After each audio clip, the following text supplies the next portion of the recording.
Décision Plus est au service des investisseurs boursiers depuis 1987, au tout début de l'autonomie boursière. Notre logiciel de graphique Market Vision Plus et notre logiciel de code dynamique Trader Plus en ont fait sa renommée. Nous sommes encore ici parce que nous évoluons sans cesse et que nous servons bien nos clients. Découvrez nos produits et services spécialement conçus pour l'investisseur actif et autonome dans la boutique Décision Plus.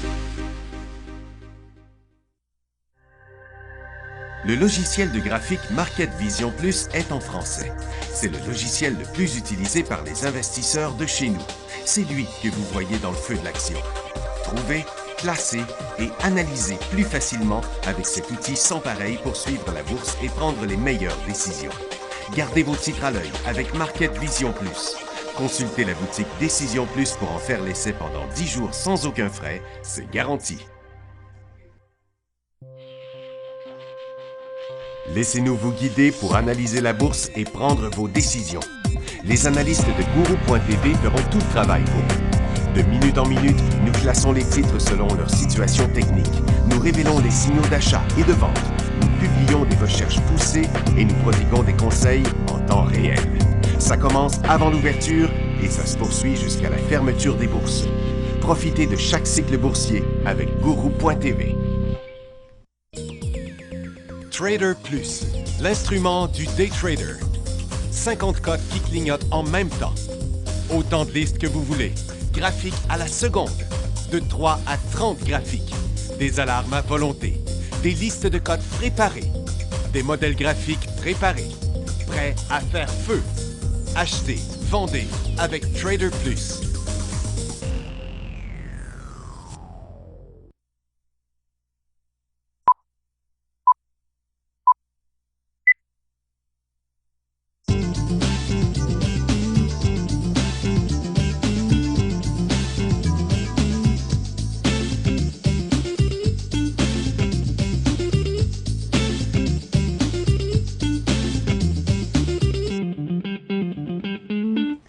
Bonjour tout le monde, bienvenue dans le feu de l'action, jeudi le 17 mars 2016.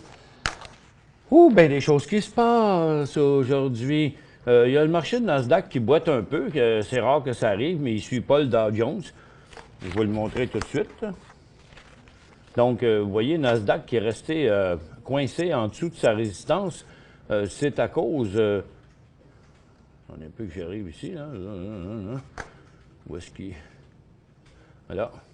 C'est à cause du secteur santé qui chute du côté américain. Donc, Nasdaq, comme je vous disais, ne suivait pas, mais le Dow Jones, il va d'une deuxième journée à la hausse. Le SPY et le TSX qui passent en cycle haussier à cause du secteur énergie. Rappelez-vous, c'est un mouvement qu'on surveillait, ça s'est commencé hier, puis là, ça n'a pas décollé encore un matin. Et le gaz est en correction, mais il est neutre. Donc, les titres pétroliers se sont élancés dans un nouvel élan. OK, je suis en onde, je te rappelle, Louis. Et puis, il y a bien des affaires qui se passent, excusez. Je vais remettre ça sur le silencieux. Et puis, il y a l'or n'est pas au-dessus de sa résistance, mais plusieurs titres, eux autres, par contre, continuent, comme Argonaut, Agnico Eagle. Là. Donc, il y a des titres aurifères très forts. Et le secteur minier aussi, qui est redécollé depuis l'ouverture là, ce matin. Donc, le dollar américain, lui, poursuit sa chute. C'est ce qui aide les ressources. C'est quand même toute une débarque pour le dollar américain. L'euro qui est en forte hausse. Et où est-ce qu'il est mon dollar canadien? Il est là. Le dollar canadien aussi en super hausse. Ça fait du bien à certains. Et donc, le Nikkei, lui, a fait du surplace dans sa correction. Ça pourrait être le creux. La Chine qui est repartie en hausse. Londres qui... pourquoi il ne suit pas le marché américain? Je ne sais pas trop, mais il n'y a rien de négatif là, pour l'instant. Dans les résultats financiers, FedEx en décollage 2,35 à 2,51 les revenus. Guess, par contre, de 59 à 57, une baisse de 2 cents, 5 de baisse des revenus. Mais la baisse est quand même assez spectaculaire. Là. Ça doit être certainement les prévisions, là, parce que c'est juste 2 cents de moins. Jubble Circuit, 59. C'est la même chose que l'autre, 59 à 57. Lui aussi est en baisse. Williams Sonoma, 1,58 à 1,52. Le titre est en baisse. Silver Wheaton, 13 cents à 14 cents, les profits. Et B2 Gold, qui avait prévu 0, puis là, ils ont moins 13 cents, mais le titre est en hausse parce que les autres orifères sont en hausse. Scorpio Bulker, lui, est en baisse. Il annonce une émission de 21 millions d'actions. South Cross Energy annonce que sa compagnie mère a conclu un accord de restructuration avec ses propriétaires, les prêteurs et autres, qui sera implémenté sous le chapitre 11. Le titre est en baisse, malgré un accord de restructuration. Vité Pharma annonce que son traitement auto-imnum, il se force pour en sortir des compliqués, a réussi avec succès l'étude de mi-étape du psoriasis. Donc, le titre est en forte hausse. Valent Pharma, tiens. Les créanciers de Valent Pharmaceutical qui a mis en garde au sujet d'un éventuel défaut commence à exiger de nouveaux termes qui pourraient en outre faire pression sur le modèle d'affaires. Écoute, c'est encore un autre rechute là, de Valent qui est rendu à 39 $. Il y a 3 jours, il valait 91 $. Et NetOptic Tech, très beau mouvement. NetOptic et Spectrum fournit une mise à jour de leur technologie en développement. Le design de la lentille est terminé et les démarches seront faites auprès des fabricants pour la production de lentilles. C'était ça la nouvelle. OK, allons-y maintenant avec le secteur énergie, là, qui USO est en hausse, les titres pétroliers sont en hausse.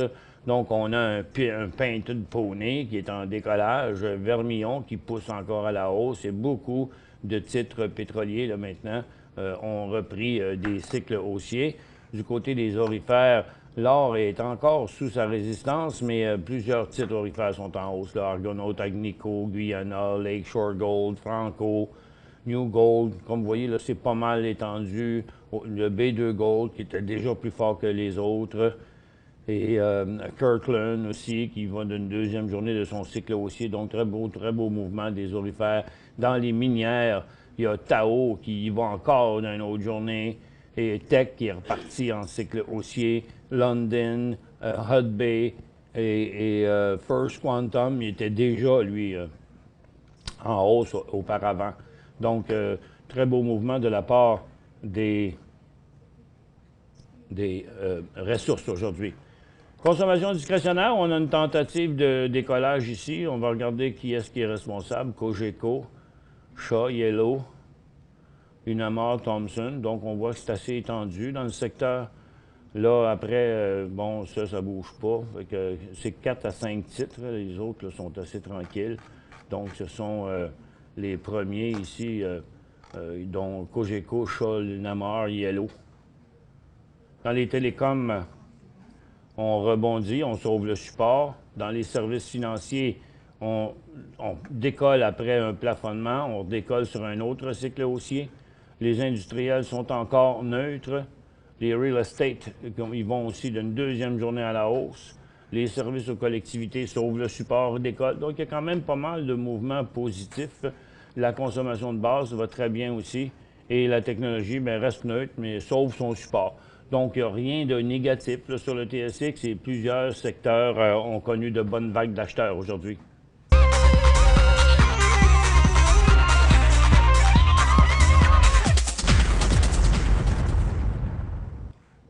Donc, là, pour le moment, on a un peu de plafonnement là, sur la consommation discrétionnaire, consommation de base, services financiers, industriels. Donc, il semble que le TSX a donné son coup à court terme là, avec 153 points. Dans les marchés, Nasdaq est en baisse ce matin, il est pas mal remonté. C'est pas, je dirais qu'on a des bonnes chances de voir le marché passer du côté positif, tandis que le Dow Jones, lui, continue, le TSX aussi, mais comme plusieurs secteurs là, ont commencé à plafonner, le TSX le fait aussi. Donc, oui, ça ne sera pas impossible d'avoir un peu de correction là-dedans. Si vous n'êtes pas déjà entré dans les secteurs ressources, choisissez pas les titres qui sont trop avancés. Surtout ceux qui ont 2 jours, puis qui sont en haut de leur journée, puis que là, ils ne bougent plus, là, parce que ça a monté tellement vite que déjà, ça commence à être étiré un peu. On va passer à des courriels. Le choix entre CUF.UN et FIE. Est-ce que CUF, par contre, CUF.UN. Donc, le titre est bien avancé. On va le mettre là. Et FIE. Bon, lui c'est un iShare Canadian Financial Monthly. Donc, faire un choix entre les deux. On a Conimar qui a décollé ici, qui est rendu, il a fait 2 cycles haussiers, 3 cycles haussiers. Il est dans la 2e journée de son 4e cycle haussier. C'est sûr qu'il est très performant là, dans le moment, mais sa tendance à très court terme est pas mal étirée. Je trouve que ça ouvre la porte à des prises de profit. Ça, j'aime moins ça. J'aimerais mieux celui-là parce qu'il commence à monter et le point d'inversement n'est pas situé très loin, donc c'est plus facile à identifier le point de sortie ici. Mais est-ce qu'on peut vraiment comparer les deux? Là? Il y en a un, c'est un iShare, l'autre, c'est un real estate. Là. Donc, mais je préfère quand même le FIE. GIB, achat résistance en vue. C'est GIB.A. C'est GIB.A, je suppose. Non, GIB. Non, GIB, c'est pas un symbole. C'est GIB.A. Achat résistance en vue. Oui, en effet, il y a une double résistance là, mais vous savez, on a déjà parlé que le groupe CJ, ce n'est pas un titre faible. Là, pour l'instant, il est en cycle haussier. Le point de sortie est facile à identifier. Ce sera 55 et 50-60. Là, il était 58-76. Le titre progresse bien. C'est sûr que ces volumes sont beaucoup moins élevés qu'ils étaient avant. Je trouve pas que ça en fait un achat extraordinaire. Si vous en aviez, je dirais de les conserver. Tant qu'à les acheter, c'est juste basé sur le principe que le titre est quand même un titre solide, là. Mais je ne trouve pas plus excitant que ça. PWT. Bon, on est sur un creux, Penwest, mais je me demande pourquoi les autres qui réagissent très bien, lui, ne réagit pas tant que ça. Penwest, ils ont beaucoup de gaz de schiste, eux. C'est peut-être à cause de ça. Mais ils sont quand même gros, ils ont quand même plein d'affaires. C'est sûr, la situation est survendue. Ça semble intéressant, mais il y a peut-être... La seule chose, c'est qu'on se demande pourquoi le titre est moins fort que le secteur. Mais quoi qu'il en soit, vous l'avez payé 1,32, il vaut 1,30. Je dirais que c'est à conserver, tant et aussi longtemps qu'il ne brisera pas son support. AFN, achat avec 9 piastres. Il vaut 35. Qu'est-ce que vous diriez de sécuriser la position et de prendre un profit à la hauteur de sa résistance ici? Par contre, si vous dites non, mais j'aimerais mieux le garder parce que je voudrais quand même rester dedans tant qu'il va monter. Regardez, la tendance est ici. Les points d'inversement de ça, c'est 33,5 et 32,75. Les points où, on va le montrer plus précisément dans un graphique. Tiens, regarde, c'est à peu près ça. Même, je dirais 33,75. Oui, 33,75, puis 33,40, mettons. Ça veut dire que ça serait inversé. Donc, soit que vous prenez des profits à court terme ou que vous le laissez monter, puis prenez un risque de la réduire seulement s'il vient à commencer à traverser des supports. WSP, ça c'est WSP Global. il continue à pas trop bien aller, le WSP Global. C'est ce qu'on s'attendait d'ailleurs, qu'il continue jusqu'à sa situation survendue. Pour l'instant, lorsqu'il va atteindre son plancher ici, ça pourrait faire un swing intéressant, là. En situation survendue, regardez, son stochastique est bien, fonctionne très bien avec le titre pour l'instant. Donc, très bientôt, il pourrait représenter un achat aux alentours de 36 mais avec un point de sortie à 35 et 30. Là. Pour joindre Michel Carignan et son équipe par courriel, écrivez à michelcarignan@decisionplus.com. 5 bonnes raisons de gérer vos investissements avec Banque Nationale Courtage Direct. Des frais de commission fixes à 9,95 en tout temps pour tous les clients et à partir de seulement 6,95 si vous êtes un investisseur actif. Aucun frais d'administration annuel si vous détenez plus de 20 000 $ dans vos comptes. La possibilité d'ouvrir des comptes enregistrés en devise américaine.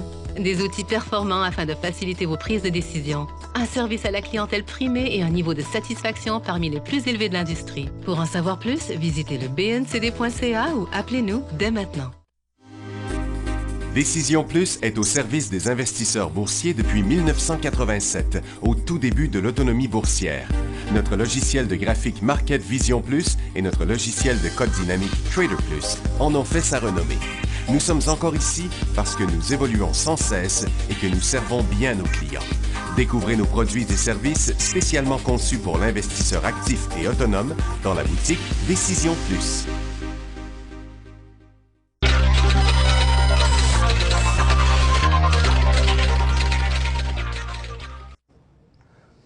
Bon retour, mesdames et messieurs.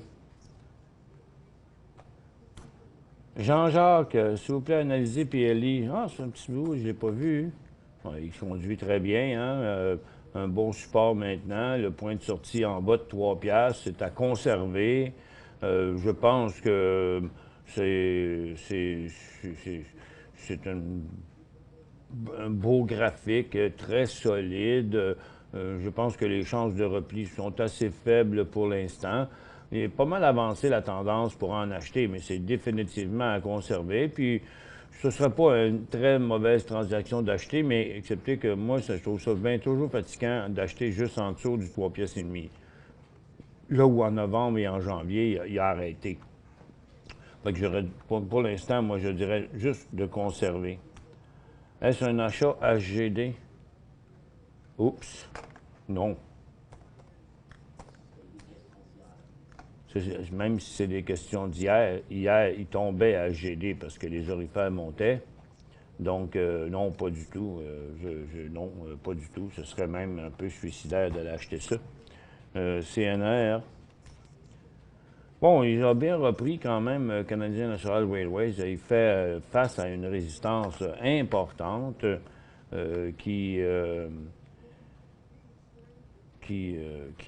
mais il y a que beaucoup de résistance encore là.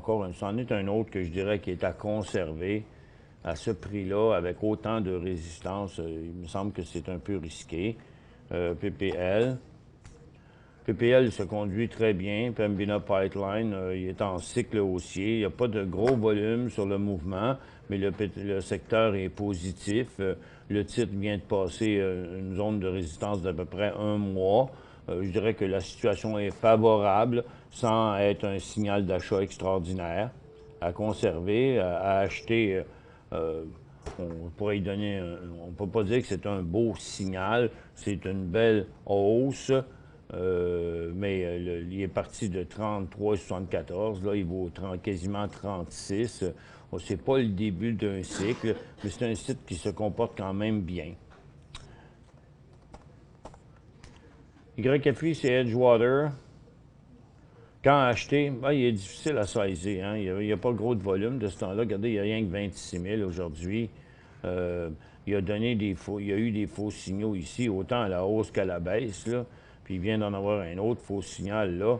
Est-ce que, je sais pas, je le trouve un peu plate, là, un peu monotone comme graphique. Difficile de me prononcer là-dessus. Je ne le vois pas comme un bel achat. PEA, il n'était pas supposé rencontrer le premier ministre, eux autres, là, se sont rencontrés. Il n'a pas l'air d'avoir découlé grand-chose. As-tu entendu parler de quelque chose, Maxime? Non, rien? Donc, Juste dit qu'il allait il attend le hockey des fonctionnaires pour faire les 3 forages là, sur l'île d'Anticosti. OK, il attendrait le hockey des fonctionnaires pour faire les forages. Qui allait monter à cause de la présentation du budget ce soir, là, mais je ne vois pas qu'est-ce qu'il peut avoir. OK. On dit qu'il montait hier à cause de la présentation du budget ce soir, mais en quoi ça peut l'influencer, ça? Définitivement, il y aurait un signal d'achat en haut de 30 cents, là, à 31, 32. Quand acheter PWT,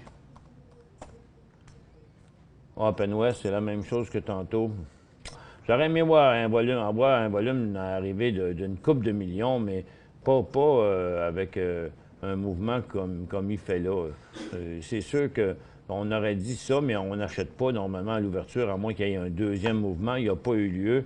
Je vous dirais à 1,35 environ, 1,35, 1,37. Point d'entrée pour First Quantum, bien, il est pas mal avancé, First Quantum. Là. Il est sur le haut d'un cycle haussier. Là. Il y a un risque de correction ici. Ça a été au début de son cycle. Pour l'instant, c'est pas mûr. C'est trop risqué de l'acheter là. Regardez, ce qui risque d'arriver ici, c'est quand même si dans sa tendance haussière, le titre pourrait quand même facilement se replier jusqu'ici avant de remonter. Donc, moi, j'aime mieux l'acheter ici pendant qu'il monte à 8 que de l'acheter là à 8,51 quand il risque quand même de descendre. C'est sûr que le secteur est positif, mais c'est parce qu'il n'est pas dans le début d'un cycle. Son dernier signal, c'était comme 6,80, puis là, il vaut 8,51. Point d'entrée pour... Peut-on dire que SWY a investi sa tendance haussière? Hein? Il a-tu bougé, lui? Oui, à court terme, là, il a inversé sa tendance haussière, mais c'était le support immédiat, OK? Donc, on n'est pas en tendance baissière. Ça veut dire qu'on pourrait juste dire que le dernier cycle est annulé. Donc là, maintenant, il est là. Son prochain signal de vente serait si, après avoir s'être déplacé de côté ici, le titre planchait par là, oui. Là, il aurait inversé sa tendance. Ce serait comme à 92,13 cents qu'il y aurait le signal de vente sur ça. ITP à 18,5. Intertape Polymer Group, 18,5, bien là, ça vaut 18,65. Il est bloqué à sa résistance. Donc, juste passer les 19, il y aurait un signal d'achat là-dessus. Puis, là, il est 18,65. Est-ce que... tiens, je pense que ce serait bien... Par plus de précaution, peut-être vous pourriez mettre un stop au prix payé.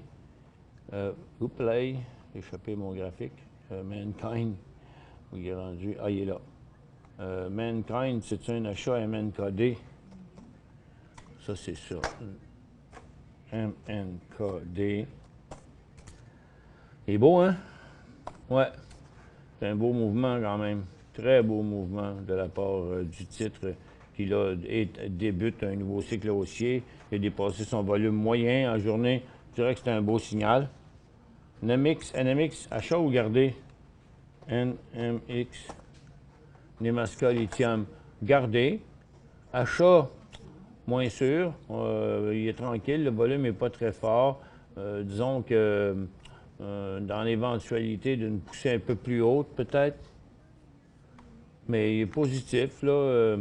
C'est juste que là, parti dans une correction comme ça, tant qu'il ne l'inversera pas, il y a encore des possibilités de le voir rechuter. Donc, laissez-le se stabiliser à 60, puis redécoller au-dessus des 65 pour acheter, mais définitivement à garder dans le moment, excepté qu'à 55, il y aurait un prix de vente à court terme.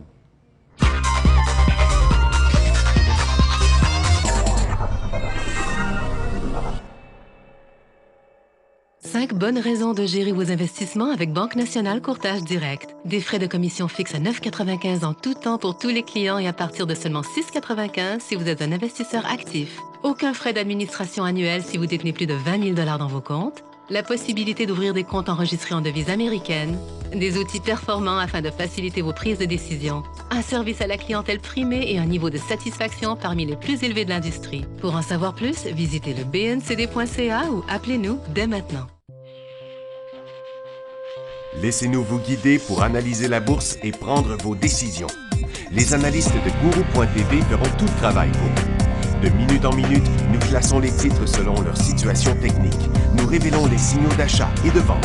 Nous publions des recherches poussées et nous prodiguons des conseils en temps réel. Ça commence avant l'ouverture et ça se poursuit jusqu'à la fermeture des bourses. Profitez de chaque cycle boursier avec Guru.tv.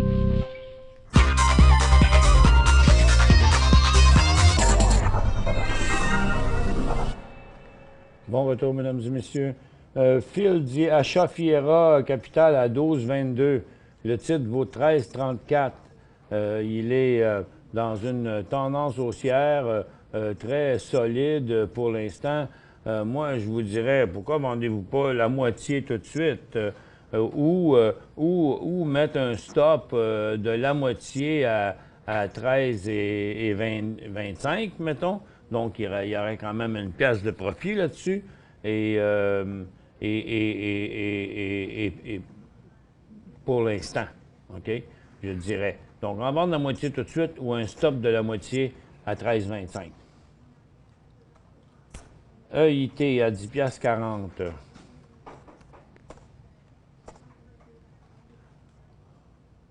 $. EIT.UN. Il vaut 10,50. Il est en progression. Il a inversé sa tendance baissière, mais les volumes sont faibles. Je me demande s'il y a encore beaucoup de potentiel. Le titre sous-performe un peu son secteur. Pour l'instant, je dirais conserver. Je dirais que c'est à conserver parce qu'il n'y a rien de négatif.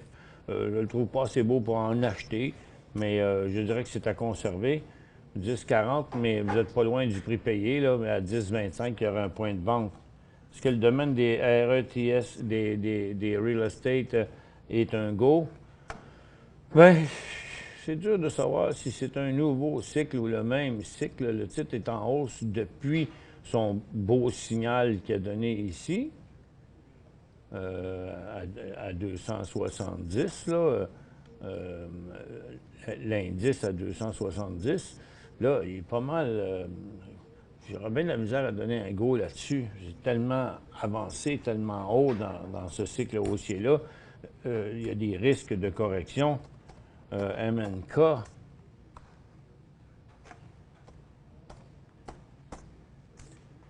Bon. C'est le marché américain, ça. MNK. Si c'est le bon, là. Malin Crotte. Ça, là, c'est un stock là, qui avait fait ici en automne, là, au même titre que Valiant, là, que Citron Research avait fait une analyse dessus négative. Donc, quand Valiant a chuté, il a chuté ça seulement. OK. Donc, il y avait eu une analyse négative dans cette région-ci que Maxime disait quand il y avait eu, je pense, des compagnies qui vendaient des stocks à découvert, là, qui bitchaient sur les compagnies. Là. Puis là, maintenant, ils rechutent parce que Valiant rechute. Donc, pour l'instant, il y a eu des signaux de vente. Puis là, à cause du support qui est là, s'il venait qu'à traverser ce support-là, ce serait un autre signal de vente là, à 50 et 50. NPI, est-ce que c'est un achat? NPI. Ouais, c'est très positif, hein? C'est un mouvement très positif. Le titre est en feu, puis là, il est dans une tendance accélérée. Je dirais que c'est un beau cas technique. Go dans l'énergie, un Cana, CNE, CA. En Cana, il est beau, mais pas fort, moins fort que le secteur énergie. Il est bloqué à sa résistance, là, présentement. Donc, pour l'instant, je dirais, sous toute réserve, là, je dirais à 8,20 s'il redécollait. Mais on dirait qu'il va s'arrêter là. Et CNE. Bon, c'est Canacol Énergie en début de cycle haussier. Pas de problème pour l'acheter là, en autant que vous le flushez s'il retombe à 3,10. PHM, l'éternel PHM, qui a de la misère en bas. Non, je dirais on ne touche pas à ça tant qu'il ne dépassera pas les 50 cents. ACQ, c'est-tu le temps d'embarquer? Auto-Canada, non, pas vraiment, parce que vous voyez, son comportement technique est dans un cycle baissier pour l'instant. Ça s'inverserait à passer 20 $, donc dans les 20 piastres et demi. Et puis, c'était la dernière question. Bon. Nasdaq ne veut pas bouger. Le TSX continue à plafonner. Le Dow Jones aussi, le SP500 aussi. Donc là, on a du plafonnement.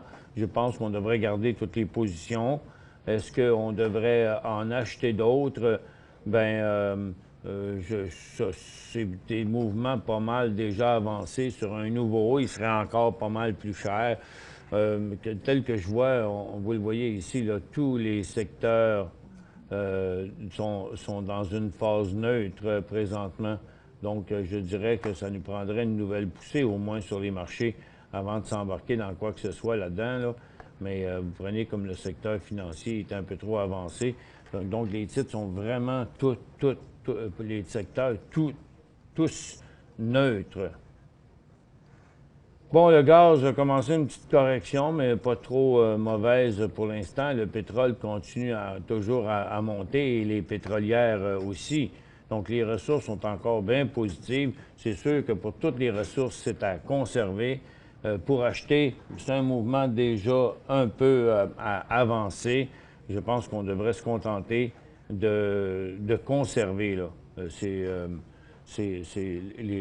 les secteurs, les récentes positions qu'on a achetées, parce qu'il n'y a pas grand-chose là, de négatif, mais avec une poussée comme on a eu là, si vous voulez acheter, bien, je vous recommanderais dans n'importe quel secteur, là, aussi, dans ceux qui sont positifs, seulement sur un nouveau haut.